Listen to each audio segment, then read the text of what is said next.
الشیطان اللعین الرجیم بسم اللہ الرحمن الرحیم الحمدللہ والصلاة والسلام علی رسول اللہ وآلہ آل اللہ ولعنت الداعمة على دعوتهم أعداء الله من يوم دعوتهم إلى يوم لقاء الله قال رسول الله صلى الله عليه وسلم فاطمة بضعة مني درود پڑھیں محمد والے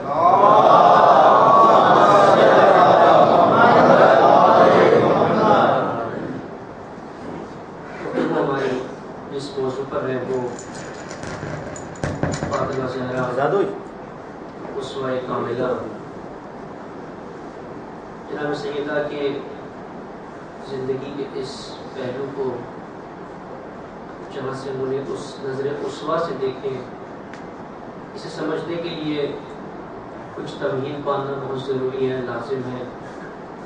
بالخصوص یہ سمجھنا کہ سیرت اور اسوہ کیا ہے اور ہماری زندگیوں میں اسوہ کیوں چاہیے ہمیں۔ جیسے کل بیان کیا تھا مختصر سا کہ انسان کی خلقت کا ایک مقصد ہے، انسان بن کر کے نہیں آیا ہے، بننے کے لیے آیا ہے، اور اسے جو بننا ہے وہ انسان کامل بننا ہے، اسے مقام انسانیت تک پہنچنا ہے، مقام خلافت اللہ تک پہنچنا ہے، اسے قرب الہی حاصل کرنا ہے، اور وہ صفات جو اللہ سبحانہ وتعالیٰ کی ذات میں ہے اپنے اندر ان صفات کو پیدا کرنا ہے۔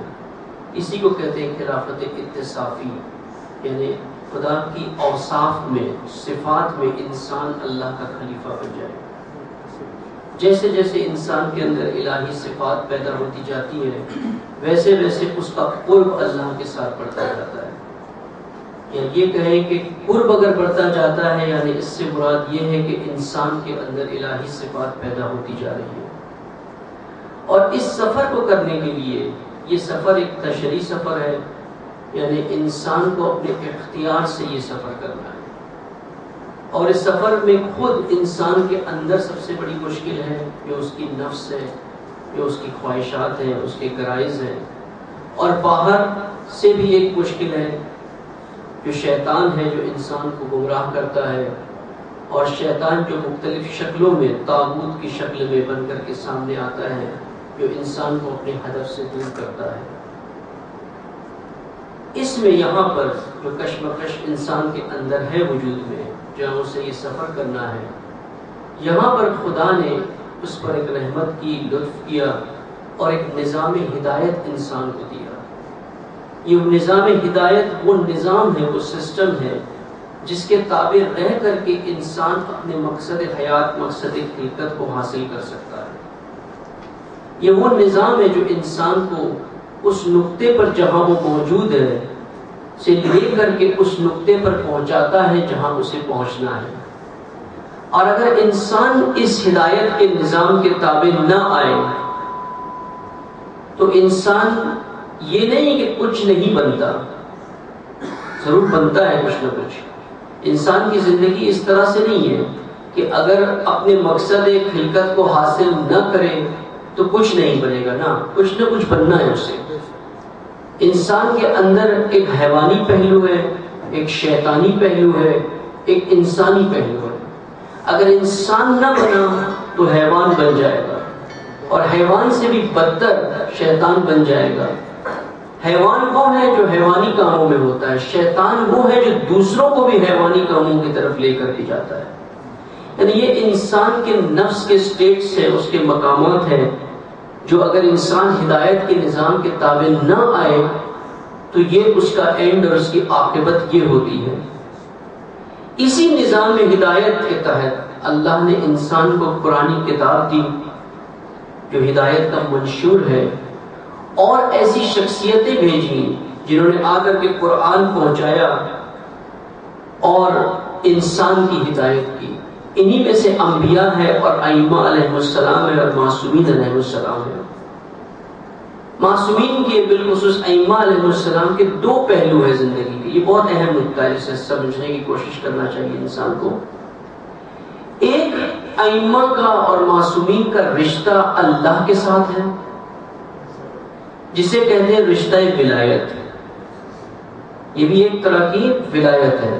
اب یہ اصطلاحات میں نہیں الجھے انسان کی یہ ولایت تکوینی ہے، تشریعی ہے، وعبی ہے، قصبی ہے، اس میں نہ الجھے.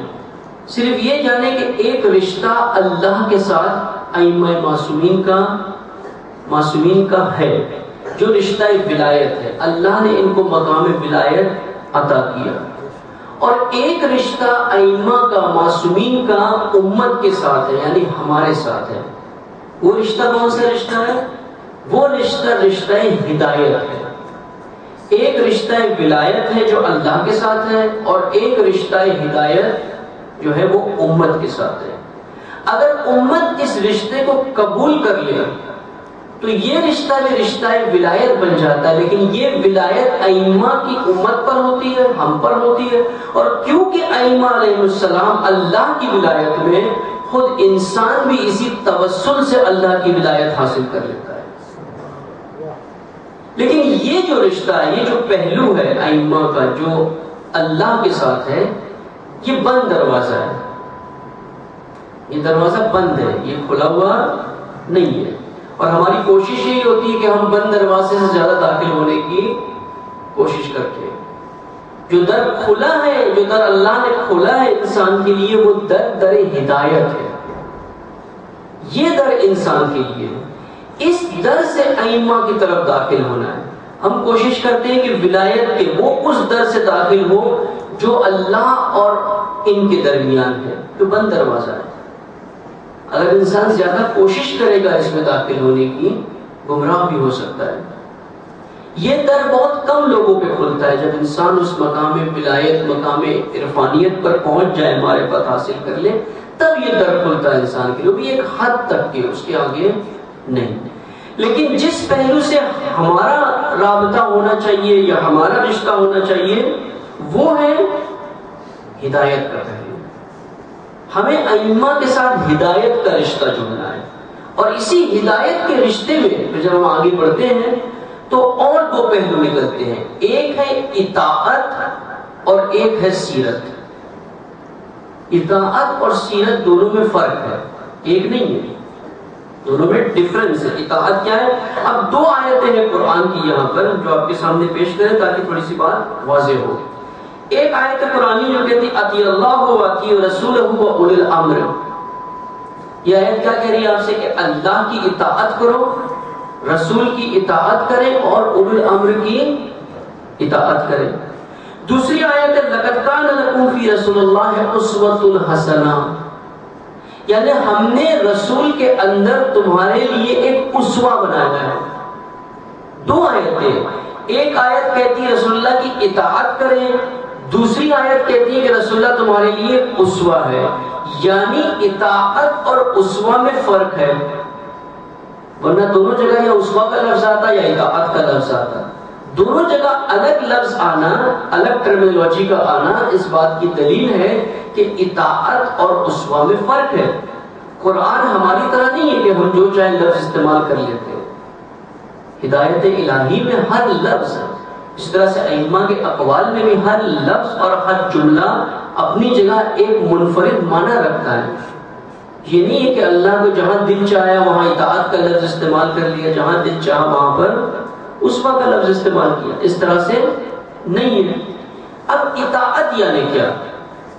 اطاعت یعنی ائمہ کے قول پر عمل کرنا، معصومین کے قول پر عمل کرنا. قول اور فعل، عمل اور ایکشنز، اسے دیکھ کر کے اس پہ عمل کرنا، اسے کہتے ہیں اطاعت. اطاعت ہی کو سنت بھی کہتے ہیں. سنت بھی یہی ہے کہ جو رسول اللہ نے کہا اس پر انسان عمل کرے، جو عمل کیا اسی طرح سے اس پر عمل کرے. قول اور فعل کا مجموعہ ہوتا ہے اطاعت یا سنت. اسے کہتے ہیں اطاعت اور سنت. ایک شخص اگر اقوال سنے، اس پر عمل کرے، لیکن پھر بھی یہ ہدایت کے اس درجے پر نہیں پہنچا. ایک مقام تک تو پہنچے گا یہ اطاعت میں، اطاعت کے مقام تک تو پہنچا یہ، لیکن ہدایت کا حق اس نے ابھی تک ادا نہیں کیا. یہ کب ادا ہوگا؟ جب یہ رسول اللہ کو ائمہ کو اسوہ مانے گا، یعنی مقام تاسی تک پہنچے گا جب تک حق ادا نہیں ہوا۔ ابھی یہاں پر تھوڑا کھولنا ہے اس چیز کو نا کہ اسوہ کسے کہتے ہیں۔ اسوہ کا تعلق سیرت سے ہے، سیرت کی پیروی کرے گا، اگر سیرت کا ایک مجموعہ ہے جو بن جاتا ہے اسوہ۔ اسوہ یعنی سادہ سا ڈیفینیشن کریں تو رول ماڈل، یعنی ممکن ہے کہ ایک انسان ایک آیت پہ عمل کر رہا ہے، اطیع اللہ و اطیع رسولہ، لیکن دوسری پر عمل نہیں کرا۔ لقد کان لکم فی رسول اللہ اسوۃ حسنہ، یعنی امکان ہے کہ ایک انسان رسول اللہ کے ائمہ کے قول پڑھتا ہے، اس پر عمل کرتا ہے۔ مثال کے طور پہ رسول اللہ نے کہا ہے کہ جھوٹ نہیں بولے، جھوٹ نہیں بولتا، اس نے قول پہ عمل کیا، لیکن پھر بھی اس نے اب تک کے اسوہ نہیں مانا۔ ممکن ہے کہ اس نے اسوہ نہیں مانا، رول ماڈل نہیں بنایا۔ اسی کو سمجھنے کی تھوڑی سی ضرورت ہے۔ جو رشتہ ہم نے جوڑنا ہے ائمہ کے ساتھ، معصومین کے ساتھ، جناب سیدہ کے ساتھ، وہ رشتہ اسوہ ہے۔ جب اسوہ مان لے گا، اطاعت بھی کی ہے، اسوہ بھی مانا ہے، یہ وہ مضبوط گانٹھ ہے جو اس رسی کے ساتھ باندھے گا۔ وَاعْتَصِمُوا بِحَبْلِ اللَّهِ، اللہ کی رسی کو مضبوطی سے تھامو، اس کے ساتھ گانٹھ باندھے مضبوطی سے۔ وہ کون سی گانٹھ باندھنی ہے؟ وہ یہی اطاعت کی اور اسوہ کی۔ ایک گانٹھ اطاعت کی باندھنی ہے اور ایک اسوہ کی، تب جا کر کے رشتہ ائمہ کے ساتھ آ کر کے بنے گا، مضبوط رشتہ بنے گا۔ جیسے کل بیان کیا تھا کہ ہم نے خیالات سے بہت سی چیزیں بنائی ہوئی ہیں، اپنے تصورات سے، اپنے خیالات سے۔ ہم نے جو رشتہ جوڑا ہے ائمہ کے ساتھ، وہ اپنے خیالات سے رشتہ جوڑا ہوا ہے، نہ کہ وہ رشتہ جو قرآن ہمیں بتا رہا ہے کہ کون سا رشتہ جوڑنا ہے آپ نے ان ہستیوں کے ساتھ۔ وہ رشتہ اطاعت اور اسوائیت کا رشتہ ہے، تاسی بننا ہے۔ ہم نے خیالات سے بنا لیے رشتے۔ میں ایک ہمیشہ سوال کرتا ہوں اکثر جوانوں کے ساتھ جب کارگاہ وغیرہ ہوتی ہے، یہ بہت مہم سوال ہے۔ کل ایک سوال کیا تھا کہ انسان پتا کرے کہ میں جو آج کام کر رہا ہوں کیا میں اسی کے لیے کھل کیا گیا ہوں۔ ایک سوال میں آپ سے امامت کے باب سے آ کر کے کرتا ہوں، اس کا جواب ڈھونڈنے کا کیا سوال ہے کہ اگر ائمہ معصومین جن پر ہم عقیدہ رکھتے ہیں، اب اسی لفظ کو کھولنا ہے عقیدہ، اگر یہ نہ ہوتے تو ہماری عملی زندگی میں، پریکٹیکل زندگی میں کیا فرق پڑتا ہے اس وقت؟ خود سوچے انسان کہ اگر یہ نہ ہو تو پریکٹیکلی میری زندگی میں آج کیا فرق پڑے گا؟ سوچے کیا فرق پڑے گا؟ جو جس چیز کے لیے میں ان کو استعمال کر رہا ہوں، صرف وہ چیز نہیں کر پاؤں گا میں، اور کوئی فرق نہیں پڑے گا۔ اب کس چیز کے لیے استعمال کر رہا ہوں وہ دیکھنا ہے۔ اگر میں حاجتیں طلب کرنے کے لیے صرف ان کو میں نے توسل بنایا ہوا ہے، یا ان کو اس لیے ماننا ہے کہ مجھے جنت ملے گی، تو صرف وہی فرق پڑے گا۔ ہم یہ کہتے ہیں کہ جو نہ مانے علی کو وہ جہنم میں جائے گا۔ صرف ماننا اور نہ ماننا ہے، اور کوئی فرق نہیں پڑتا۔ آج شیعہ بھی نماز پڑھتا ہے، سنی بھی نماز پڑھتا ہے، شیعہ بھی روزہ رکھتا ہے، سنی بھی روزہ رکھتا ہے، اس کے اندر بھی تقوی حلال اور حرام کی تمیز ہے، ہمارے اندر بھی حلال اور حرام کی تمیز ہے نا۔ بہت سی چیزیں مشترکہ ہیں شیعہ سنی میں، کوئی زیادہ فرق نہیں ہے۔ ہم نے جو فرق بنایا وہ کیا ہے؟ وہ ماننے اور نہیں ماننے کا ہے، کہ وہ اہل بیت کو نہیں مانتے اور ہم صرف مانتے۔ اب ان کے نہ ماننے سے ان کے عمل پہ کیا فرق پڑ رہا ہے، اور ہمارے ماننے سے ہمارے عمل پر کیا فرق پڑ رہا ہے؟ دیکھیں تو پریکٹیکلی کیا فرق ہے؟ شاید اتنا ہی فرق ہے کہ ہم مجلسیں اور ایام ولادت بنا لیتے ہیں جو ان کے پاس نہیں ہے، ہمیں تھوڑا سا زیادہ ٹائم مسجدوں میں گزارنے کا موقع مل جاتا ہے، اتنا ہی فرق ہے۔ یا حاجتیں طلب کرنے کے لیے ان کے پاس صرف رسول اللہ ہے، ہمارے پاس 13 اور ہستیاں ہیں، اور نہیں اس سے زیادہ فرق نہیں۔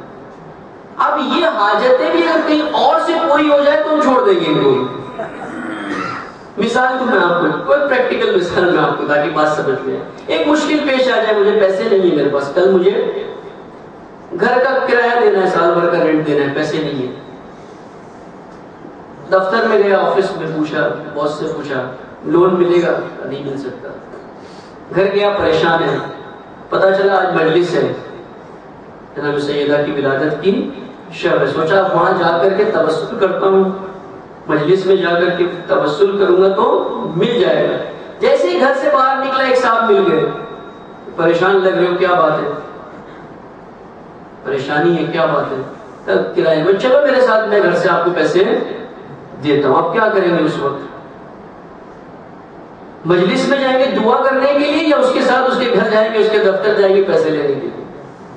ابھی تو دعا کی بھی نہیں ہے, ابھی توسل کیا بھی نہیں ہے, سیدھے وہاں چلے جائیں گے. اگر کوئی آلٹرنیٹو مل جائے تو ہم یہ بھی چھوڑ دیتے ہیں. توسل تو بعد میں آ کر کرتے ہیں, جب سارے دروازے بند ہوتے ہیں. جب سارے دروازے بند ہوتے ہیں تب کرتے ہیں. اللہ پر توکل بھی اسی طریقے سے ہے نا, کہ جب سب کہیں سے کوئی چارہ نہیں چلا تب کہتے ہیں اب اللہ تیرا کام ہے. اب مخلوق فیل ہو چکی ہے, اب خالق کا کام یہاں سے شروع ہوتا ہے. توکل بھی اسی طرح سے, توسل بھی ہمارا اسی طریقے سے. تو اگر صحیح معنوں میں انسان اپنی نفس سے یہ جواب پوچھے کہ ائمہ کا پریکٹیکلی میری زندگی میں کیا فرق پڑتا ہے, تو وہ فرق بہت منیمل ہے, بہت کم فرق ہے. کیونکہ ائمہ سے جو رشتہ میں نے جوڑا ہے وہ صرف ماننے کا رشتہ ہے, جسے ہم کہتے ہیں عقیدہ. عقیدہ یعنی کیا؟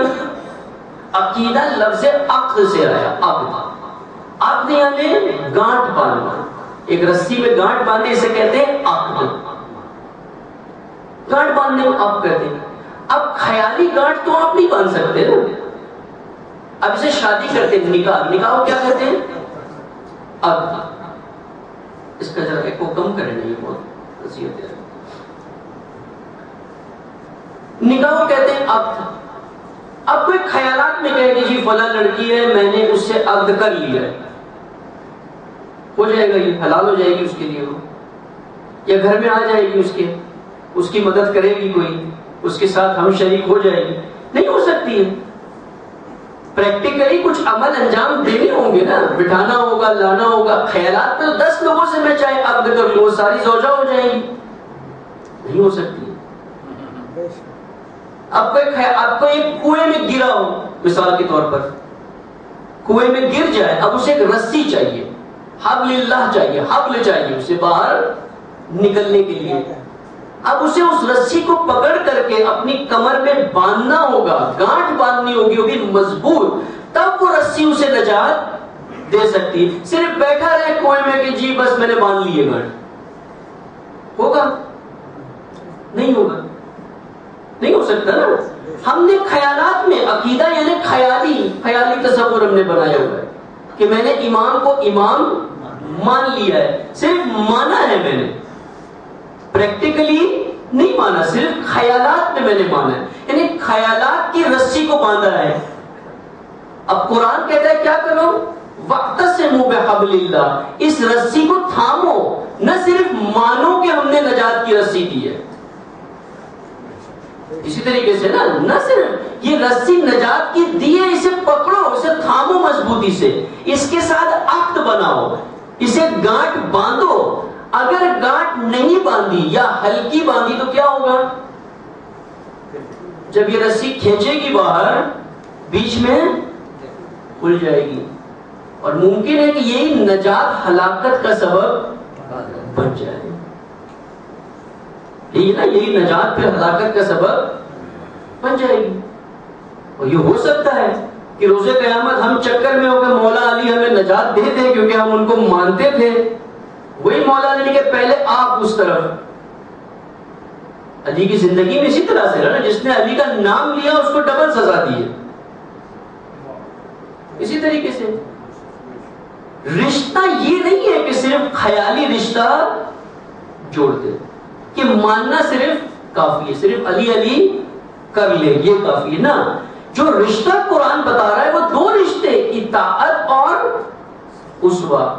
اب قرآن نے رسول اللہ کو مصداق بنایا ہے، ایک ایگزامپل رسول اللہ کو بنا کر کے پیش کیا ہے، لیکن ایک طرف ہم تو دعویٰ کرتے ہیں نا من کنت مولا فہذا علی مولا، یا فاطمہ تو بضعۃ منی، جو فاطمہ ہے، جو میں فاطمہ میرا حصہ ہے، جو میرا مقام ہے، جو میرا رشتہ آپ کے ساتھ ہے، وہی فاطمہ کا رشتہ آپ کے ساتھ ہونا چاہیے۔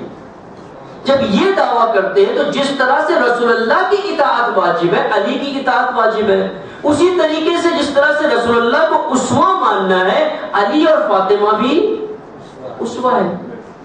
خیالات سے کچھ نہیں ہوتا، اگر خیالی آپ کتنا بھی مان لیں کچھ ہونے والا نہیں ہے۔ دنیا میں ہوتا ہے خیالات سے، بھوک لگی آپ کو، صرف سوچ لے کھانا کھا لیا، ہوگا کچھ؟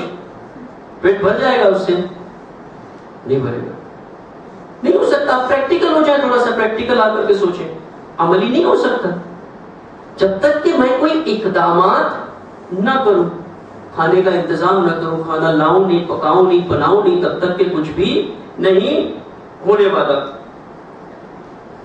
یعنی انسان اگر ان حقیقت سے آشنا نہ ہو، حقیقت کل بھی بیان کیا تھا نا کہ ہمیں حقائق تک پہنچنا ہے اور حقیقت کو بھی یقین کی منزل پر لے کر کے جانا ہے، تب یہ حقیقت، تب یہ حقائق انسان کے اندر محرک بن کر کے اسے عمل کے میدان میں لاتے ہیں۔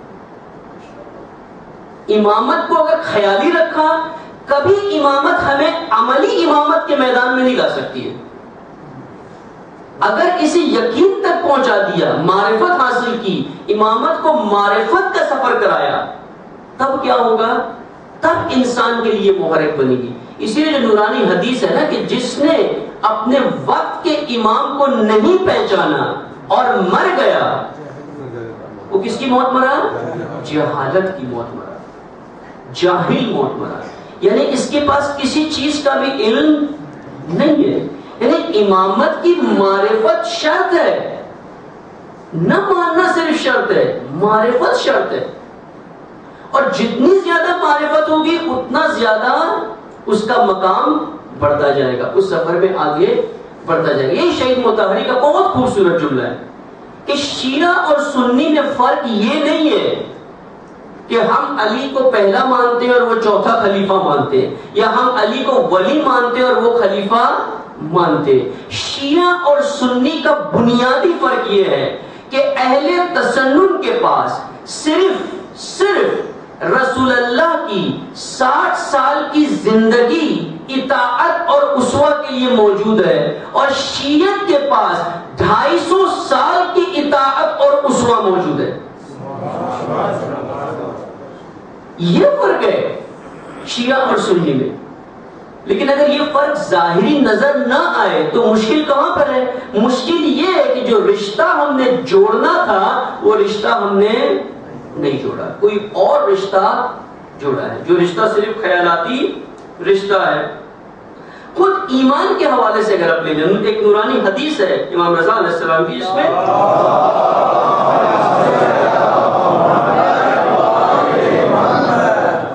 الایمان معرفت بالقلب وقول باللسان وعمل بالارکان۔ ایمان کیا ہے؟ قلب سے معرفت، زبان سے اقرار اور اعضاء کے ذریعے عمل۔ ایمان تب مکمل ہوتا ہے جب یہ تینوں چیزیں موجود ہو۔ امامت پہ اگر ایمان ہے، نبوت پر اگر ایمان ہے، تو قلب سے ماننا ہے، معرفت حاصل کرنی ہے، زبان سے اقرار کرنا ہے اور عمل سے اسے ظاہر کرنا ہے۔ جب تک یہ نہ ہو تب تک نہیں ہو سکتا۔ مشکل یہیں پر آتی کہ عمل کیسا ہو، کیا قول پر عمل ہو صرف کافی ہے یا کوئی اور پہلو بھی ہے؟ قرآن یہی کہہ رہا ہے کہ وَاعْتَصِمْ بِحَبْلِ اللَّهِ جَمِيعًا فَاقْتَسَمْسَكَ بِالْعُرْوَةِ الْوُثْقَىٰ۔ یہ مضبوط سہارا ہے اللہ کا جسے آپ تھامو۔ عروۃ الوثقیٰ یعنی مضبوط سہارا۔ کس کا سہارا؟ نجات کا سہارا۔ یعنی امامت، رسول اللہ کی ذات، ائمہ علیہ السلام، یہ نجات کا سہارا ہے۔ ان کو تھامنا ہوگا تو انسان کو نجات ملے گی۔ دو طرح کی نجات، ایک انفرادی نجات اور ایک اجتماعی نجات۔ ایک انفرادی ذلت سے باہر نکالنا اور ایک اجتماعی ذلت سے باہر نکالنا.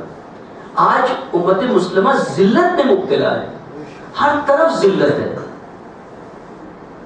ذلت ہے، پستی ہے. یہ پستی سے کون نکالے گا؟ قرۃ الوسطی، یعنی وہ مضبوط سہارا جسے انسان تھامے. ساری شخصیتیں، رسول اللہ، انبیاء، ائمہ، کتاب الہی، یہ قرۃ الوسطی کا مصداق ہے، لیکن شرط یہ ہے کہ اسے تھامے، ورنہ نجات نہیں ملے گی. یہی قرآن کی آیت کہتی ہے کہ جب یہ آیت پڑھی جاتی ہے تو کچھ لوگوں کے ایمان میں اضافہ ہوتا ہے اور کچھ کے کفر میں اضافہ ہوتا ہے. وہی آیت ہے. یعنی قرۃ الوسطی جب سامنے آئے تو کچھ کے ایمان میں اضافہ ہوتا ہے، کچھ کے کفر اور نفاق میں اضافہ ہوتا ہے.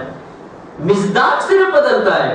ایک دور میں کتاب الہی اور رسول اللہ قرۃ الوسطی ہے، ایک وقت میں علی قرۃ الوسطی ہے، فاطمہ قرۃ الوسطی ہے، حسن قرۃ الوسطی ہے، حسین قرۃ الوسطی ہے، پھر امام خمینی قرۃ الوسطی ہے.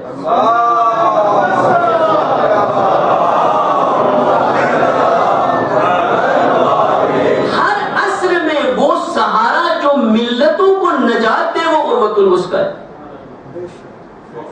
قرآن کہتا ہے تھامے اسے، نہیں تھامو گے گر جاؤ گے ذلت میں، اور کوئی راستہ نہیں ہے تمہارے سوائے اس کے کہ قرۃ الوسطی، اس مضبوط سہارے کو تھامے. نہیں تھامو گے ہلاکت ہے، کوئی تیسرا راستہ نہیں ہے. اس پہ تھوڑا اور رسوائیت کو جب کھولتے ہیں تھوڑا اس میں، اور اب یہاں سمجھنا ہے کہ کیا کسے کہتے ہیں اسوہ. سیرت کیا ہے؟ اقوال اور سیرت دونوں مہجور ہے، بالخصوص رسول اللہ کی.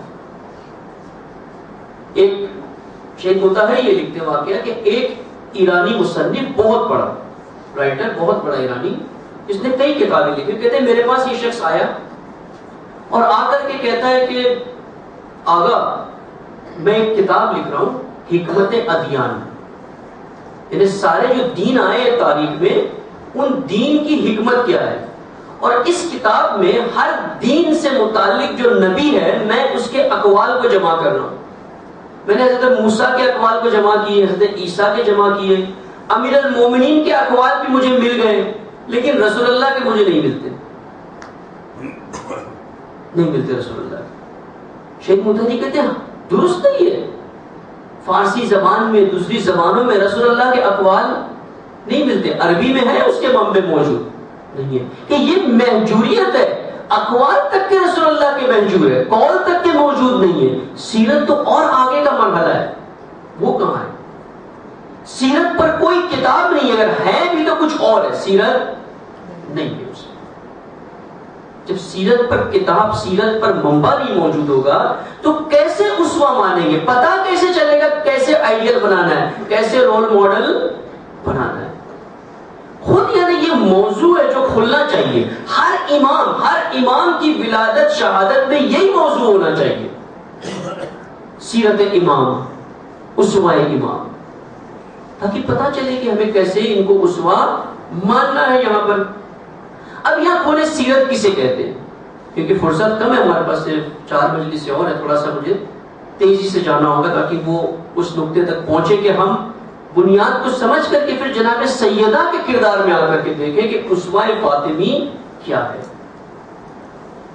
سیرت اور سیر، سیرت لفظ سیر سے، سیر یعنی چلنا، سیرو فی الارض، قرآن کہتا ہے نکلو چلو باہر، دیکھو دنیا کو دیکھو جا کر کے. مومن نکل پڑے، کوئی لندن چلا گیا، کوئی امریکہ چلا گیا، سارے مومنین نے عمل کیا اس کے اوپر، اس آیت پر کہ سب چلیں گے سیرو فی الارض.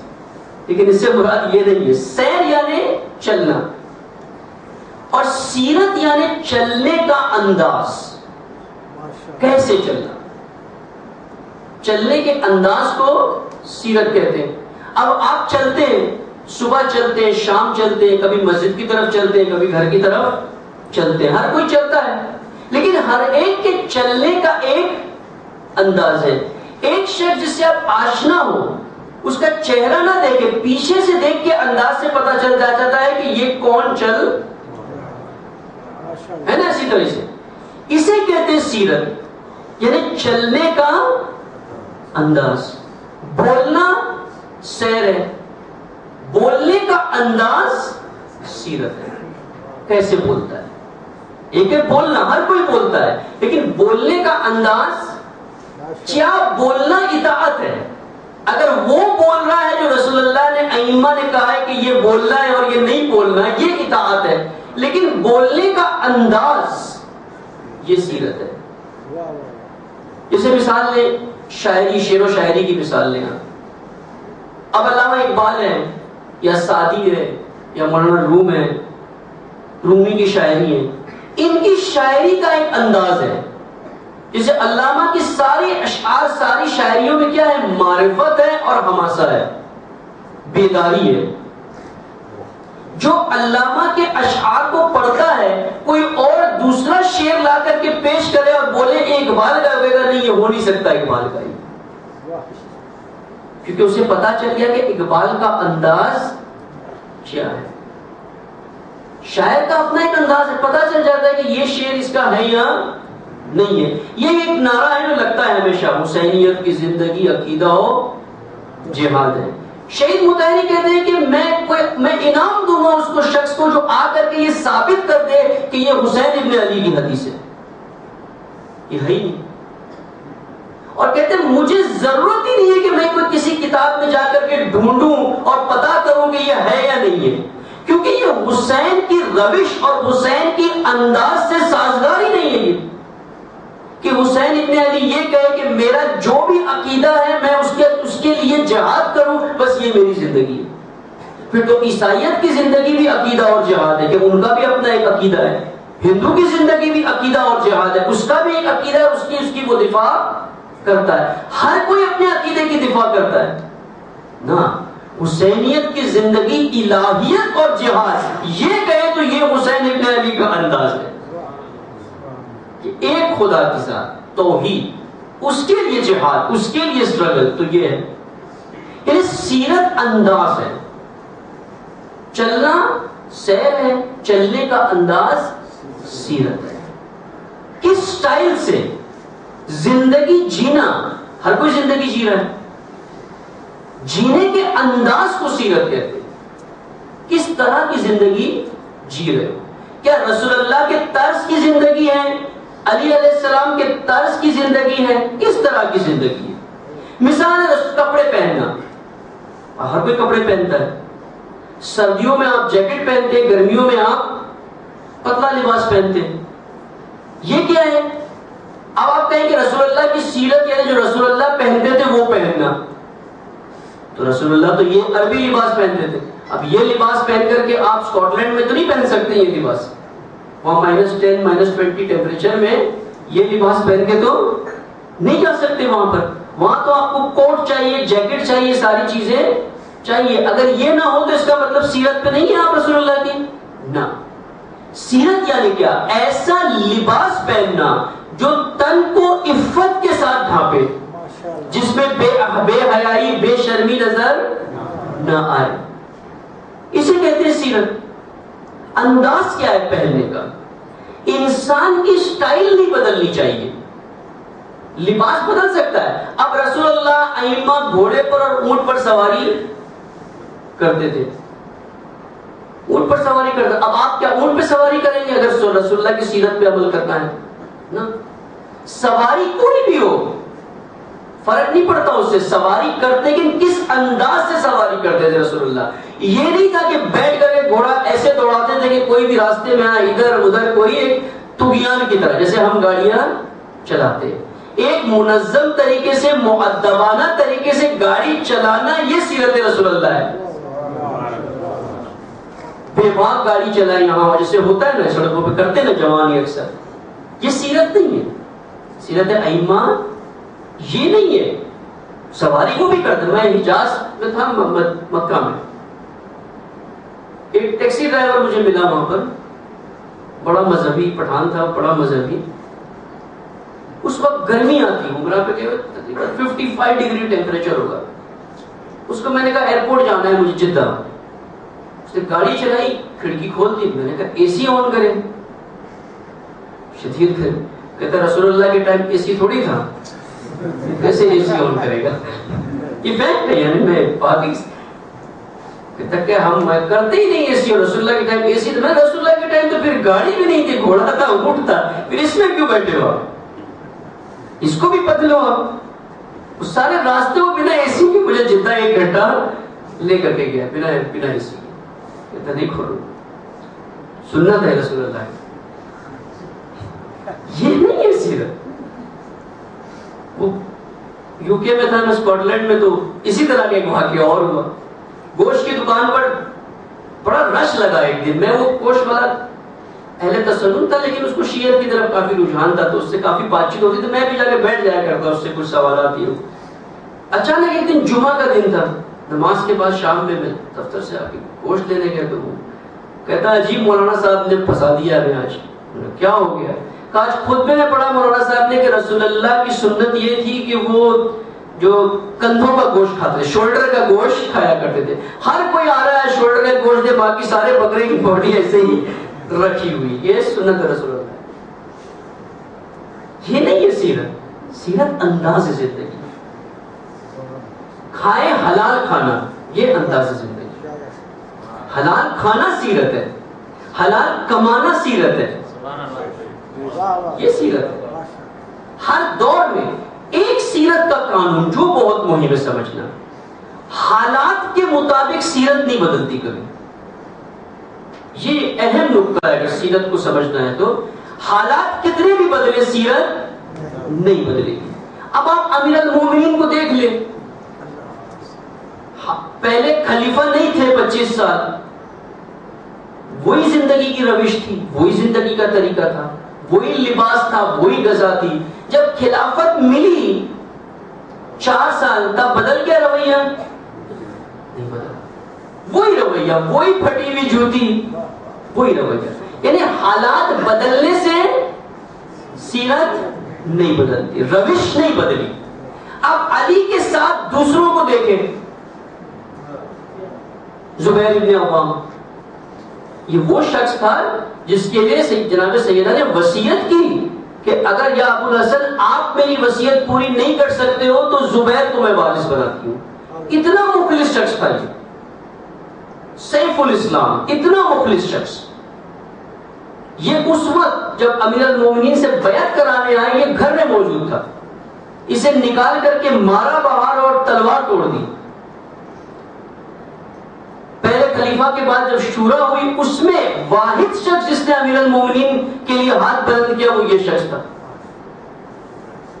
لیکن 25 سال 20 سال کے بعد دیکھیں کیا ہوا. یہ امیر المومنین کے سامنے جنگ میں کھڑا ہے جبل میں. کس چیز نے بدل دیا زبیر کو؟ پیسہ, مال. اتنا پیسہ ملا, روش بدل گئی. یعنی حالات بدلے. جب فقر و فاقہ تھا مخلص تھا, جب دولت مل گئی سٹائل چینج ہو گیا. یہ سیرت نہیں ہے. سیرت ہر حالت میں ایک ہی رہتی ہے, بدلتی نہیں ہے. اب یہ نہ صرف کہ امیر المومنین کی سیرت ویسے نہیں, آپ ابو ذر غفاری کو دیکھیں, سلمان فارسی, علی نے سلمان کو مدائن کا گورنر بنایا. مدائن یعنی ایران, بہت بڑی ریاست کا گورنر بنایا. لیکن اس وقت بھی سلمان کا توشہ صرف ایک تکیہ تھا, ایک کاسا تھا ہاتھ میں, کچھ بھی نہیں بدلی زندگی. دوسرے کئی گورنر تھے جن کے انداز بدل گئے, بڑے بڑے دسترخوان لگانا شروع کر دیا. بدل جائے, اگر روش بدل جائے, یہ سیرت نہیں.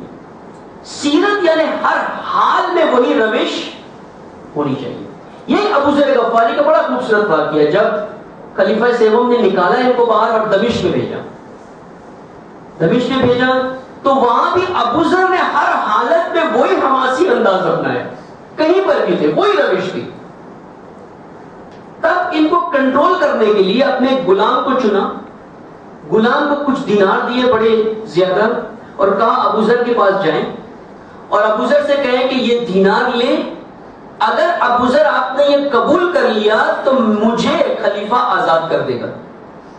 میری آزادی آپ کے لینے پر ہے, آپ لے لیں میں آزاد ہو جاؤں گا. یہ پہنچا غلام ابو ذر کے پاس. ابو ذر سے کہا یہ آپ کے لیے ہے, یہ دینار آپ لے لیں, خلیفہ نے بھیجے, اور اگر آپ لے لیں گے میں آزاد ہو جاؤں. ابو ذر نے کہا نہیں قبول ہے, نہیں لوں گا میں. کہا لے لیں, آپ یہ مت سوچیں کہ آپ کو کون دے رہا, آپ یہ میرے بارے میں ایک نیک کام کریں, ایک کار خیر انجام دے. ہم کہتے ہیں جو بھی کار خیر ہے کر لینا چاہیے نا, کار خیر کا بھی تعلق سیرت اور اسوہ سے ہے. ہر راستہ درست راستہ نہیں ہے, وہ روش اپنانی ہے. اب دیا آ کر کے ابو ذر نے کہا نہیں لوں گا. کہا کیوں, میں آزاد ہو جاؤں گا. ایک نیکی ہے غلام آزاد کرانا, روزے کا کفارہ غلام آزاد کرانا ہے. ایک بڑا ہدف رکھتا ہے اسلام میں, بڑی اہمیت رکھتا ہے کسی غلام کو آزاد کرنا, کسی عبد انسان کو عبد خدا بنانا, آزاد کرنا. ابو ذر غفاری نے بہت خوبصورت جملہ کہا میں یہ پیسہ لے کر کے تجھے تو غلامی سے آزاد کرا دوں گا, لیکن میں خلیفہ کا غلام بن جاؤں گا. تو چاہتا ہے کہ میں خدا کی غلامی کو چھوڑ کر کے خلیفہ کی غلامی کروں صرف تیری آزادی کے لیے؟ یہ نہیں ہو سکتا. روش نہیں بدلی ابو ذر کی کہیں پر بھی. یہ سیرت ہے کہ حالات کتنے بھی بدلے, انسان کی روش نہیں.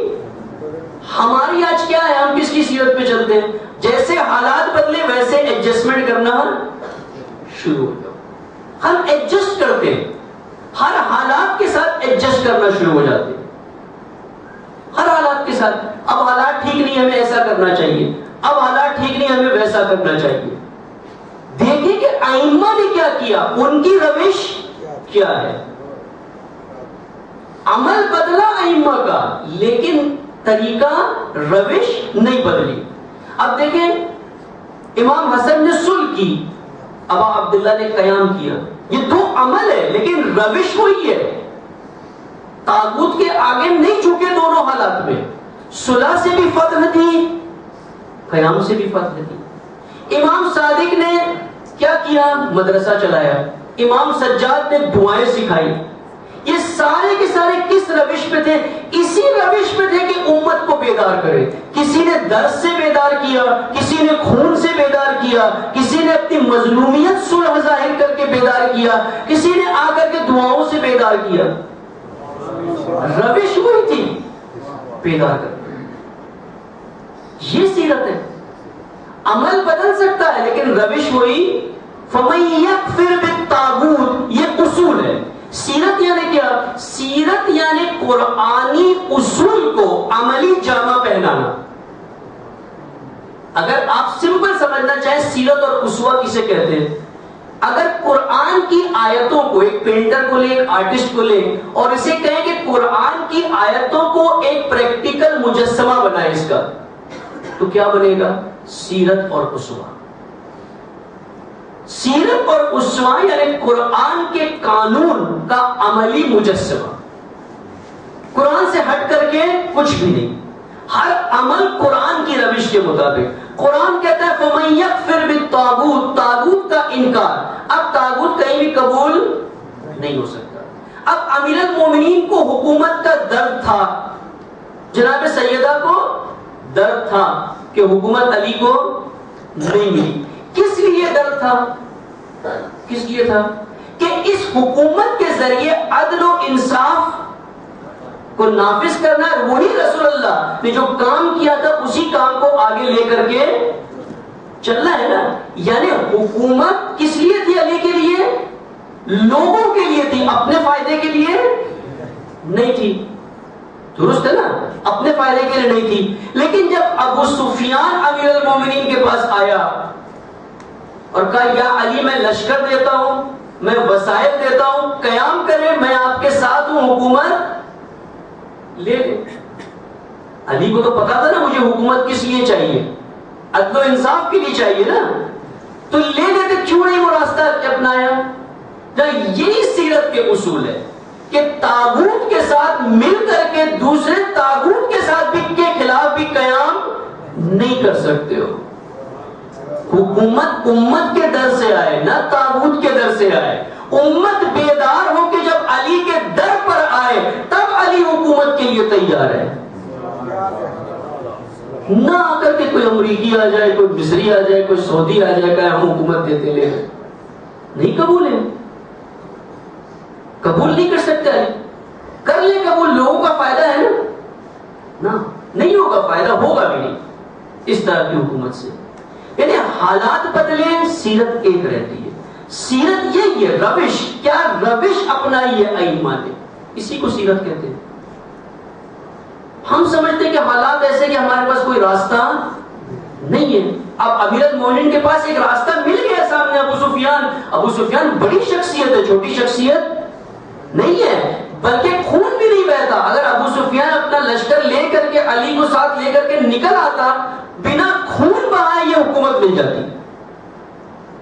کہ اتنا پاور ابو سفیان کا تھا اس وقت. اور دیکھیں بعد میں بھی فرزند ابو سفیان نے حکومت لے لی نا، اتنی قدرت تھی ان کے اندر یہ کام کرنے کی، لیکن علی نے قبول نہیں کیا. یہی امام رضا کی سیرت میں آ کر کے دیکھیں، یہی ہے. حکومت دی مامون نے قبول نہیں کی. کیا جواب دیا؟ کہ تیری تھی کب جو تو مجھے دے رہا ہے؟ تیری تھی نہیں ہے، یہ تو حق ہمارا ہی ہے، لیکن یہ حق اس وقت ہم ادا کریں گے جن کے لیے وہ ہے وہ آئے. یہ روش ہے. جب امت آئے امام امامت کے لیے تیار ہے. ایسے امام امامت نہیں کرے گا. آج ہر کوئی آ جائے ہم تیار ہے، کوئی آ کر کے ہمیں حکومت دے دے. ہم سمجھتے کوئی راستہ نہیں ہے.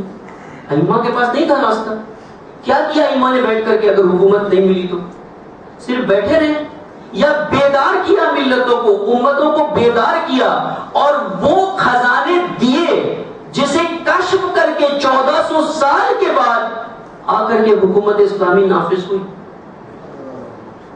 امام خمینی کہتے ہیں نا کہ فقہ میں جو اجتہاد ہوتا ہے وہ یا قرآن سے ہوتا ہے، یا اقوال سے ہوتا ہے حدیث سے، یا اجماع کنسنسس جو ہوتا ہے بیٹھ کر کے لوگ ڈسکس کرتے ہیں. امام خمینی فرماتے ہیں کہ نہ، ایک منبع اور ہے جو حدیث سے بھی بڑھ کر ہے، وہ ہے سیرت ائمہ کا. میرا قیام انقلاب اسلامی پر میں نے کہاں سے اجتہاد کیا؟ یہ اجتہاد سیرت حسین ابن علی ہے. جب کوئی جابر آ جائے جبر سے حکومت کرے، اس کے خلاف قیام کرے. اس کے لیے اقوال نہیں چاہیے، قول نہیں چاہیے، یہاں اطاعت نہیں چاہیے، یہاں تاسی بننا ہے، اطاعت کے اوپر جانا ہے. ہم فتوے ڈھونڈتے ہیں یہاں پر. فتووں کا کیا کام ہے اس میں؟ ہر جگہ تو فتوا نہیں ہوتا نا. آپ کھانا کھائیں گے، آپ کر دیں گے بریانی کھائیں گے، مجتہد سے پوچھیں گے بریانی کھا سکتے کہ نہیں کھا سکتے. مجتہد سے پوچھیں گے چاول کھا سکتے کہ نہیں کھا سکتے، مجتہد سے پوچھیں گے نہیں پوچھیں گے. اور اگر منع کر دے تو نہیں کھائیں گے. اگر مجتہد سے پوچھا فون کر کے کہ میں کھانا کھاؤں یا نہیں کھاؤں، کہیں نہیں کھانا، کیا کہیں گے آپ؟ کیا بات ہے، کھانا نہیں کھانا، یہ میری حیات کی ضرورت ہے نا. بہت سی چیزیں پوچھنے کی نہیں ہوتی ہے، یہ نیچرل ہے، آپ کی زندگی کا حصہ ہے، واضح ہے. اب صبح کی نماز کی رکعت کتنی رکعت ہے آپ مجتہد سے پوچھیں گے، واضح ہے. قرآن کتاب خدا ہے یا نہیں ہے مجتہد سے پوچھیں گے آپ، یہ تو نہیں پوچھیں گے. کیوں یہ ساری چیزیں آتی ہیں؟ کیونکہ سیرت کا باب بند ہے. جب یہ باب کھل جائے، یہ در کھل جائے، بہت سی چیزیں واضح ہو جاتی ہیں ہمارے اوپر کہ سیرت کیا ہے. ہم نے فتووں کی جنگ لگا دی یہاں پر. فتوے، اور بھائی مرجعیت اور فتوے 300-400 سال پرانی کہانی ہے. اس سے پہلے کیا تھا؟ اس سے پہلے تو نہیں تھا نا. یہ تو ایک آرگنائز سسٹم ہے جو بنا ہے، جو خوب ہے الحمدللہ، ایک نعمت ہے شیعت کے لیے، اس میں کوئی شک نہیں ہے. لیکن حجت نہیں ہے. بہت سی چیزیں کا تعلق فتووں سے نہیں ہے. ابھی آج کل ایک نیا ٹرینڈ چلا ہے کہ بہت سے مراجع ڈکلیئر کرتے ہیں چاند. بھائی کویت میں چاند ہو گیا، دبئی میں نہیں ہوا، یہاں ہوا، وہاں ہوا. لیکن انہی مراجع تقلید کی توضیح میں کیا لکھا ہوا ہے؟ چاند دیکھنے کے شرائط. یعنی چاند دیکھنا کس کا فریضہ ہے؟ مومن کا فریضہ ہے کہ چاند دیکھ لے، تو مومن کو اپنا فریضہ پورا کرنے دے. آپ نے شرائط بتا دی ہے کہ کیسے چاند ثابت ہوتا ہے. اب دفتر کو حق نہیں بنتا کہ آ کر کے فورس کرے کہ نہیں چاند ہو گیا ہے، کرنا پڑے گا آپ کو، نہیں ہے یہ. جب شرائط مراجع نے بتا دی ہے تو نائب مرجع دفتر کو کیا حق بنتا ہے آ کر کے کسی چیز کو اجباراً فورس کریں آپ پر کہ ہوا یا نہیں ہوا. یعنی بہت سی چیزیں یہ مبہم اسی لیے ہو گئی ہے، مشکوک ہو گئی ہے، اختلافی مسائل اس لیے بن گئے کہ صحیح دین فہمی نہیں ہے. اسی لیے رسول اللہ کی حدیث ہے کہ جو کچھ بھی میں کہتا ہوں اس کو لکھو اور لکھ کر کے آگے منتقل کرو، حتیٰ کہ اگر تمہیں سمجھ میں نہ آئے تب بھی لکھ کر کے آگے منتقل کرو، کیونکہ تمہاری فہم ابھی وہاں پر نہیں پہنچی ہے. آہستہ آہستہ تدریجاً جب فہم بڑھتی جائے گی تب سمجھ میں آئے گا. ہم پوچھتے ہیں کہ کیوں اتنوں نے قیام نہیں کیا اتنے سال تک، کیوں امام خمینی نے یہ کام کیا؟ امام خمینی کو فہم میں آ گئی یہ بات، سمجھ میں آ گئی، پہلے نہیں آئی سمجھ میں. یہ تو کوئی دلیل نہیں ہے کہ دوسروں نے کیوں نہیں کیا، انہوں نے کیوں کیا، یہ دلیل نہیں ہے کوئی، یہ کوئی بحث نہیں ہے. امام سے کیوں پوچھتے کہ کیوں کیا، ان سے پوچھو کیوں نہیں کیا. کربلا میں پوچھتے 72 کیوں آئے، ان سے پوچھو جو نہیں آئے. 72 کو سیرت پتا تھی کہ جب امام قیام کرے آپ کو امام کی پیروی کرنا ہے، وہ آ گئے. دوسروں کو سیرت نہیں پتا تھی، بند کر دیا، اپنے راستے بند ہو جاتے، پریشان ہو جاتے، حالات ٹھیک نہیں ہے. ایک مولانا رومی کا بہت خوبصورت جملہ ہے. رومی فرماتے ہیں کہ یوسف، حضرت یوسف، زلیخا نے یوسف کے لیے سارے دروازے بند کر دیے تھے. وہ فلم بھی دیکھی ہوگی نا آپ نے، اس میں بھی یہ منظر دکھایا ہے نا. یوسف، زلیخا کی کنیز نے باہر سے دروازے لاک کیے تھے، اندر سے نہیں کہ یوسف کھول دیتے. باہر سے سارے دروازے، 7 دروازے لاک کر دیے تھے باہر سے. اب یوسف کے پاس کوئی نکلنے کا راستہ تھا؟ نہیں تھا نا. آج ہے نا ہمارے پاکستان میں سارے دروازے بند ہیں، کوئی نجات کا راستہ نہیں ہے. یوسف کا بھی وہی حال تھا، پاکستانی ہو گئی تھی یوسف، اس کو سارے دروازے بند تھے. اب کیا کرتے، کر دیتے، تسلیم کر لیتے اپنے آپ کو زلیخا کے سامنے، کہتے تھے اللہ میرے پاس تو کوئی راستہ نہیں، سب لاک ہے باہر سے، میں کیا کرتا اس وقت، ایڈجسٹ کر لوں، کیا کروں. مولانا رومی کو کہتے کہ نہ، یوسف کے لیے سارے دروازے بند تھے، لیکن یوسف نے ایک کوشش کی، خدا نے دروازے کھول دیے.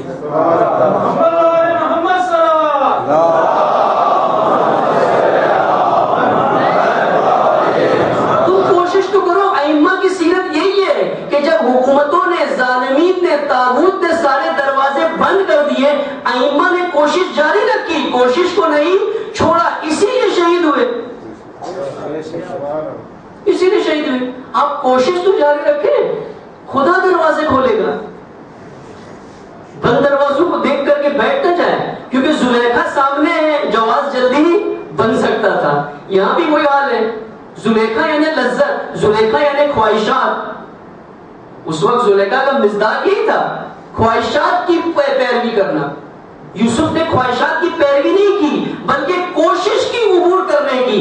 دروازے بند ہونے کے باوجود، بند ہونے کے باوجود نہیں کر سکتے ہو آپ، اتنی کوشش نہیں کر سکتے ہو. سیرت یوسف پر عمل کر کے دیکھیں، قرآن میں پورا سورہ نازل کر دیا سورہ یوسف. اس لیے قصہ ہے، اس لیے کہ تم عمل تو کر کے دیکھو اس کے اوپر، خدا راستے کھولے گا. خدا نے وعدہ کیا ہے، وَاعْتَصِمُوا بِحَبْلِ اللَّهِ، تم تھامو تو صحیح رسی کو، تم عروۃ الوثقیٰ کو تھامو تو صحیح، خدا دروازے کھول دے گا. تمہاری حالت یوسف کی جیسی تو نہیں، اس سے تو بہتر ہی ہے، راستے نظر آتے ہیں سامنے. عصر خمینی میں زندگی گزارتے ہو، یہ عصر امام خمینی ہے. امام خمینی کا راستہ سامنے ہے، نظر آتا ہے، پھر بھی بند دروازوں کو دیکھ کر کے بیٹھ گئے کہ نہیں، کوئی راستہ نہیں کھل سکتا. سیرت اسی کا نام ہے کہ روش ائمہ، روش معصومین کو دیکھیں کہ انداز کیا ہے زندگی گزارنے کا، حالات میں کس طرح سے کام کیا. حالات کے آگے اپنے آپ کو کہیں سبمٹ نہیں کیا کسی امام نے, کہیں تسلیم نہیں ہوئے حالات کے سامنے, وہی روش رکھی, وہی انداز رکھا زندگی کا جو ہر حال میں تھا. جناب سیدہ یہ کام کیا جناب سیدہ نے. اسوہ فاطمہ یعنی کیا؟ فاطمہ آئیڈیل ہے, رول ماڈل ہے. کیسے رول ماڈل ہے؟ وہی روش رکھی جو دین سے سیکھا, جو اپنے بابا سے سیکھا, اپنے والد سے سیکھا, رسول اللہ سے سیکھا کہ کوئی اور نظام قبول نہیں ہے. آخری سانس تک کے نہیں قبول کیا, نہیں قبول کیا, آخری سانس تک قبول نہیں کیا.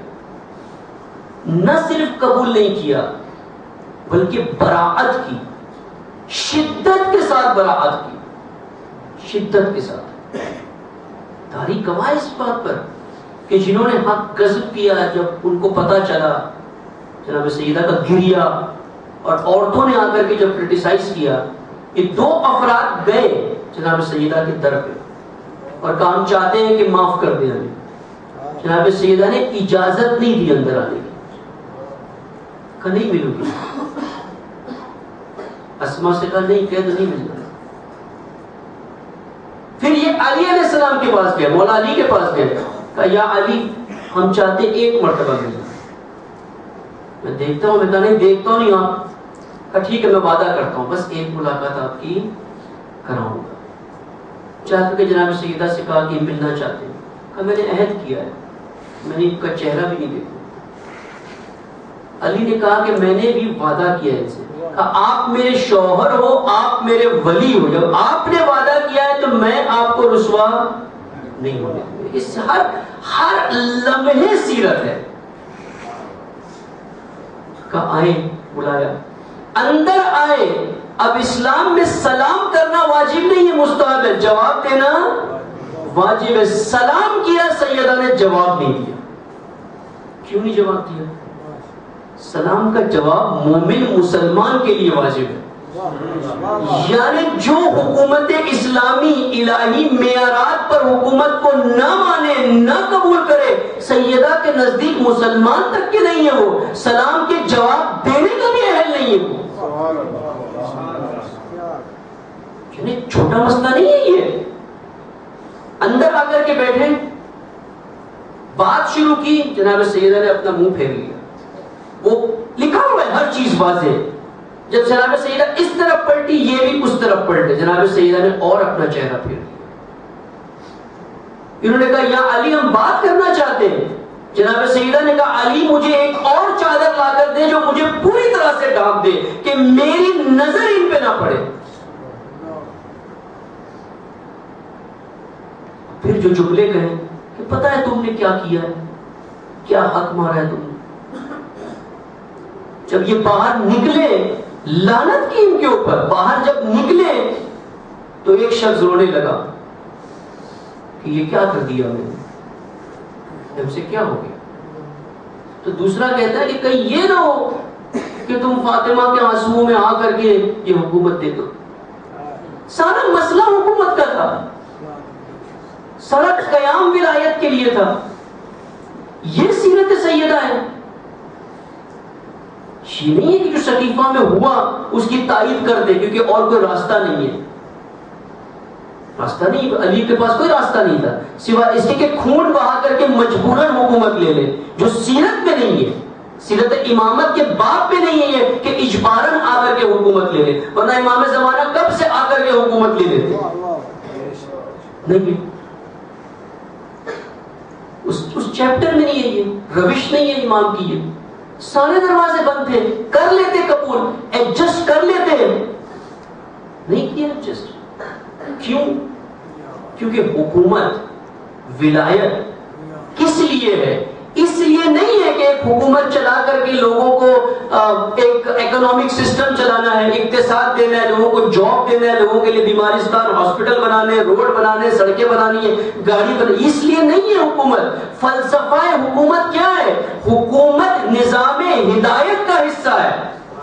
حکومت کے ذریعے ہدایت ہوتی ہے انسان کی, اور ہدایت یافتہ انسان ہی ہدایت کر سکتا ہے. خود یہی جملہ کا جناب سیدہ نے اپنے خطبے خطبے میں کہ تم کب سے ہادی بن گئے قوم کے، تم تو خود ہدایت کے محتاج ہو، جبکہ ایک ہدایت یافتہ موجود ہے۔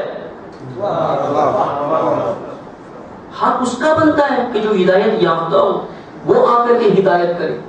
حکومت امت کی، ملت کی ہدایت کے لیے، ان کو اللہ تک پہنچانے کے لیے ہے۔ کوئی بھی فاسق و فاجر آ کر کے حکومت نہیں کر سکتا کہ کبھی وہ خدا تک لے کر کے نہیں جائے گا۔ ایک شرابی بھی ایک زانی بھی، آپ کا زانی بدتر ہے شرابی بہتر ہے، اس کو بنا دو، پاپا دونوں خدا کی طرف نہیں لے کر کے جائیں گے۔ ایک شراب کھانے کی طرف لے کر کے جائے گا، ایک نائٹ کلب کی طرف لے کر کے جائے گا۔ فرق کیا پڑتا ہے؟ دونوں صورت میں ہلاکت ہے، دونوں صورت میں ہلاکت ہے۔ سب کچھ شاہ نے قبول کیا، سب کچھ تیار تھا، حجاب میں تیار لانے کے لیے، شراب کھانے بند کروانے کو تیار ہو۔ کیا چاہیے خمینی آپ کو بتا دو، کہ تیرا منحوس چہرہ نہیں دیکھنا ہے، نکل جائے۔ نہیں قبول کیا امام خمینی نے، کوئی ایڈجسٹمنٹ نہیں کیا، ذرا برابر بھی نہیں، کہ بس تو نہیں چاہیے مجھے۔ یہ سیرت ہے، سیرت فاطمی یہ ہے۔ امام خمینی نے اس جو انداز اپنایا وہ انداز جناب سیدہ تھا کہ تیرا چہرہ نہیں دیکھنا چاہتا میں، چلا جائے تو، بس یہاں سے چلا جائے۔ سارے دروازے بند تھے، سب کچھ بند تھا۔ لوگ آ کر کے کہتے تھے، بڑی بڑی شخصیتیں جن کا نام خود امام خمینی نے اپنے خطوط ہیں صحیفہ نور میں سارے خط موجود ہیں، خط لکھے امام خمینی کو، آقا ان شیعہ، آخر میں شیعہ تو ہے نا، آزاداری تو کرنے دے گا نا، جلوس تو نکالنے دے گا نا، اتنا پرمیشن مل جائے کافی ہے ہمارے لیے، اور کیا چاہیے ہمیں؟ کہ شاہ شیعہ نہیں، شاہ یزید ہے، یزید ہے شاہ، شیعہ نہیں ہے۔ نہیں قبول کیا۔ ہر ایک نے آ کے راستہ بتایا ایڈجسٹمنٹ کا، نہیں کیا قبول۔ یہ کہا خون بہے گا، ٹھیک ہے میرے دامن پر ہے، میں ذمہ دار ہوں۔ جو اتنا خون جمل میں بہا، صفین میں بہا، یہ کیا تھا پھر؟ کس کے دامن پر ہے؟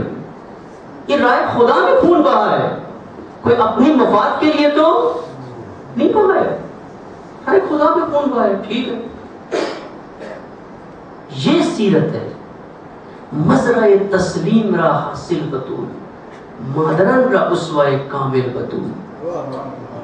اسی لیے علامہ کہتے ہیں کیا کہ تسلیم کا مزرعہ اگر خدا کے سامنے 100% بندگی دیکھنی ہے کیسی ہوتی ہے، اس کا مزرعہ، اس کا زر، اس کا جو پھل جو نکل کر کے آتا ہے وہ سیدہ ہے۔ ذرہ برابر بھی تسلیم، خدا کے آگے جھکنے میں، خدا کی بندگی میں ذرہ برابر بھی فاطمہ نے ایڈجسٹمنٹ نہیں کیا کہیں کہ کسی اور کو ایک لمحے کے لیے بھی اپنا معبود مان لے۔ مادرن را اسوہ کامل بطول، ماؤں کے لیے بطول ایک اسوہ کاملہ ہے۔ کیوں؟ پھر اقبال اسی نظم میں کہتے ہیں اس لیے کہ فاطمہ نے 2 ایسے فرزند کی تربیت کی، ایک جس نے آ کر کے یزیدیت کا سر نگو دیا، یزیدیت کو ختم کر دیا، اس لیے کہ فاطمہ انقلابی اولاد کی تربیت کرتی ہے، اس لیے اسوہ ہے۔ علامہ کہتے ہیں کہ اگر مجھے، اے خدا اگر مجھے تیرے قانون کا لحاظ نہ ہوتا اور رسول اللہ کی سنت کا لحاظ نہ ہوتا تو میں فاطمہ کی قبر کا طواف کرتا اور مٹی پر فاطمہ کی قبر کے سجدہ کرتا۔ وہی اقبال ہے۔ اقبال نے بھی فاطمہ کو اسوہ بنایا، اس لیے کسی نظام کو قبول نہیں کیا۔ طائر بام کے نالے کچھ اور ہے، میری فریاد کچھ اور ہے۔ وہ جو پنجرے میں ہے ان کی فریاد کوئی اور ہے، میں آزاد ہوں، میرا نعرہ کوئی اور ہے۔ یہ فاطمہ سے لیا ہے، یہ اس در سے آ کر کے لیا، یہ اسوہ مانا۔ ہم اگر اسوہ نہ مانے، سیرت نہ مانے، سیرت کو نہ دیکھیں تو یہ نتیجہ نکلتا ہے۔ لیکن کیا قیام ہے سیدہ کا۔ اچھا وہی جناب سیدہ ہے جس کا اتنا احترام ہے کہ جب آتی ہے تو رسول اللہ کھڑے ہو جاتے ہیں. فاطمہ تو بس تم منی، فاطمہ میرا حصہ ہے، میرا حصہ ہے. جب انہوں نے دیکھا کہ فاطمہ کے آنسو گریا اتنا بڑھتا جا رہا ہے کہ مدینے میں ایک انقلاب آ جائے گا، انہوں نے کہا جائیں علی سے بیعت طلب کریں. تو ایک صحابی لوٹ کر کے آیا اور کہا علی کے گھر میں فاطمہ بھی موجود ہے، کہنا جائیں. کہ فاطمہ نے در بند کر دیا ہے،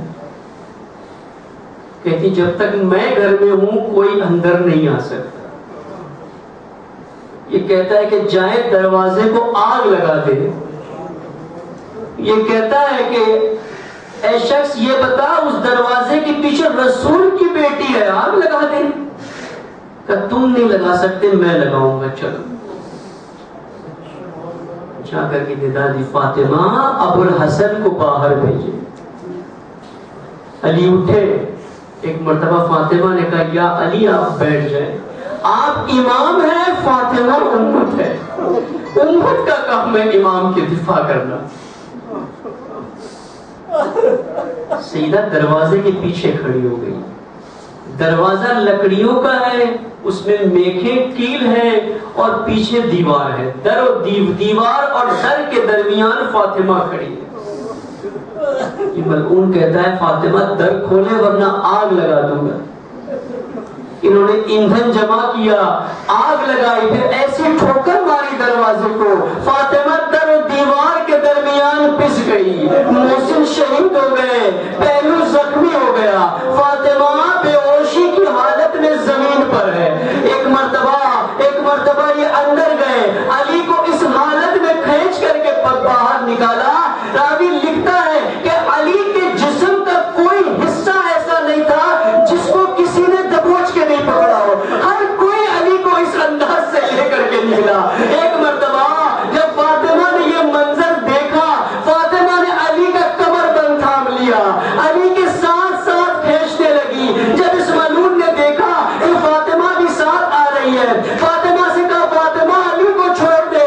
فاطمہ نے کہا ابو الحسن کو فاطمہ نہیں چھوڑے گی جب تک فاطمہ زندہ ہے. اس نے کہا کن سب مجھے کوڑا دے. کوڑا لیا، لے کر کے فاطمہ کے بازو پر مارا، فاطمہ کا بازو زخمی. ایک مرتبہ فاطمہ نے ندا بلند کی علی اب اللہ کے حوالے، علی اب اللہ کے حوالے. ایک مصنف کیا لکھتے ہیں کہ ایک وقت تھا جب فاطمہ سب کے در پہ جاتی تھی، کوئی دروازہ نہیں کھولتا تھا. آج ملت نے آ کر کے دروازہ چلا دیا، دروازہ گرا دیا اور لے کر کے علی کو چلی. فاطمہ علی اب اللہ کے حوالے.